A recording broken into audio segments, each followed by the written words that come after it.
तमीज से बात करिए, मैं सीनियर हूँ आपका। और अब संदीप भैया छोटे नौकर लग रहे।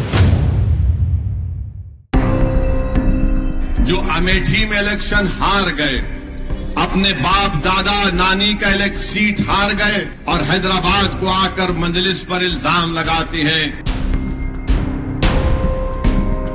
जहां पे एमआईएम का कुछ लेना देना नहीं, वहां पे जादू से इनके कैंडिडेट आ जाते हैं। और कैंडिडेट को पैसा कौन देता है? बीजेपी देती है। तुम यहां वहां जाकर पुकारते हो हैदराबाद की पार्लियामेंट की सीट पर मुकाबला कर लो प्यारे, तुम अमेठी तो नहीं जाओगे। एआईएमआईएम के अध्यक्ष और हैदराबाद से सांसद असदुद्दीन ओवैसी इन दोनों राहुल गांधी पर तीखे हमले कर रहे हैं। कभी कहते हैं कि वो बाप दादा की सीट हार गए, तो कभी हैदराबाद से चुनाव लड़ने की चुनौती देते हैं। लेकिन ऐसा हो क्यों रहा है कि बीजेपी के धुर विरोधी इन दोनों दलों के नेताओं में आपसी तल्खी बढ़ती जा रही है? पहले हालिया बयान देख लीजिए, फिर सियासी गणित भी बताएंगे कि आखिर इसके पीछे की पूरी कहानी क्या है। सबसे पहले हैदराबाद के नामपल्ली में दिया ओवैसी का बयान सुनिए। यहां पर एक साहब आए हुए हैं जो अमेठी में इलेक्शन हार गए, अपने बाप दादा नानी का सीट हार गए और हैदराबाद को आकर मजलिस पर इल्जाम लगाते हैं श्रीमान राहुल गांधी, जिनको जनियोधारी कहते हैं कांग्रेस के लोग। तो श्रीमान ने कह दिया कि मजलिस इतनी पैसे लिए, तुम इलेक्शन तो हार गए स्मृति ईरानी से, तो स्मृति ईरानी से तुम्हारी क्या डील हुई? मैं तो नहीं लड़ा वहां पर। हैदराबाद में मजलिस का मुकाबला हैदराबाद की पार्लियामेंट की सीट से करके दिखाओ मुझसे। तुम यहां वहां जाकर पुकारते हो हैदराबाद की पार्लियामेंट की सीट पर मुकाबला कर लो प्यारे, तुम अमेठी तो नहीं जाओगे, तुम वायनाड ही जाओगे। अरे छोड़ो वायनाड, अमेठी हैदराबाद को आओ। और ये जितने लोग इनके पीछे फिर रहे, इनका जिंदाबाद और बाजा बजा रहे, तुम पूरों को ला लो यहां पर। तुम मोदी को भी साथ पे ला लो, आरएसएस को भी ला लो, योगी को भी ला लो, अमित शाह को भी ला लो, पूरों को ला लो। मुझे यकीन है कि हैदराबाद की आवाम तुमको शिकस्त देगी। पार्लियामेंट में भी तुम हारोगे, असेंबली के इलेक्शन में भी इंशाअल्लाह ताला तुमको शिकस्त होगी। अब आपको वो बयान भी सुनाते हैं जो ओवैसी को नागवार गुजरा। तेलंगाना में ही इस बयान से 4 दिन पहले राहुल गांधी ने कहा था कि एआईएमआईएम के नेता कांग्रेस उम्मीदवार को हराने के लिए बीजेपी से पैसा लेते हैं।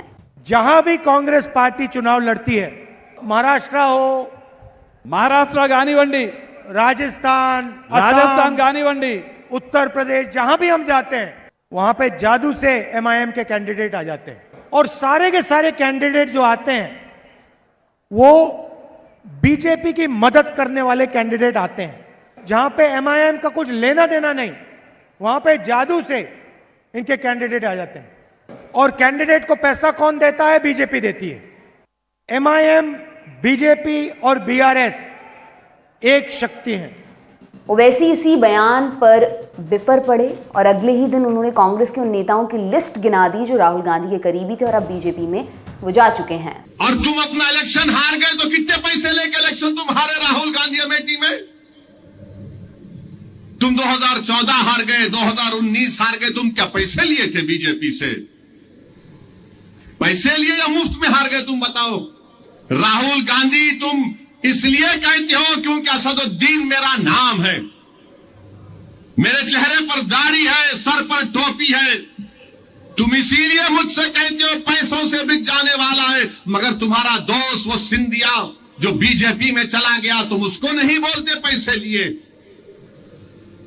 वो जितिन प्रसाद तुम्हारा दोस्त जो बीजेपी में चला गया, तुम उसको नहीं बोलते पैसे लेकर गया बीजेपी में।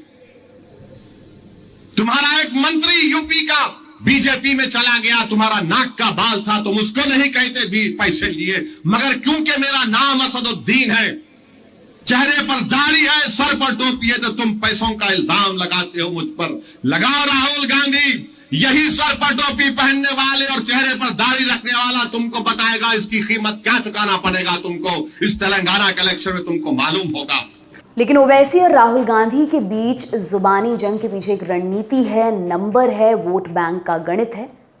अब करते हैं उसके बारे में बात। तेलंगाना में 30 नवंबर को विधानसभा चुनाव के लिए वोट डाले जाने हैं। यहाँ की 119 सीटों में से 45 सीटों पर मुस्लिमों की आबादी इतनी कि वो जीत हार को तय करने में बेहद अहम साबित हो सकते हैं। राज्य में मुसलमानों की आबादी करीब 13% है और सारा खेल है इसी वोट बैंक का। पहले कांग्रेस की रणनीति को समझिए।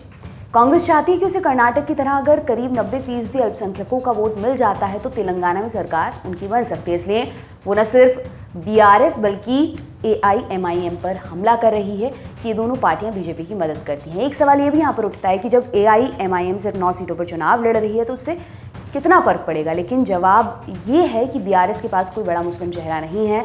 वो भी असदुद्दीन ओवैसी और उनके भाई अकबरुद्दीन ओवैसी के ही भरोसे हैं। खुद बड़े ओवैसी कह चुके हैं कि जहां AIMIM चुनाव नहीं लड़ रही वहां मुस्लिम BRS को वोट दें। अब एक उदाहरण से इस बात को समझिए।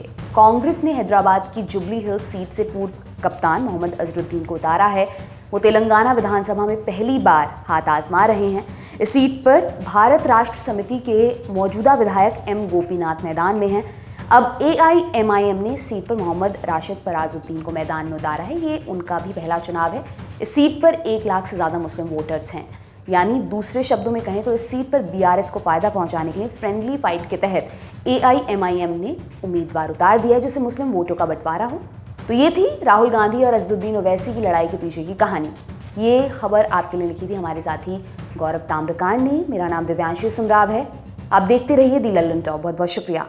जिंदगी 365 दिन बहुत बिजी रहने वाली है, लेकिन लल्लन टॉप अड्डा सिर्फ 3 दिन रहने वाला है, 24, 25 और 26 नवंबर 2023। पहुंचिए दिल्ली के मेजर ध्यानचंद नेशनल स्टेडियम में। एंट्री फ्री है। सिर्फ आपको लल्लन टॉप की ऐप या वेबसाइट पर एक बैनर पर क्लिक करके रजिस्ट्रेशन कराना होगा।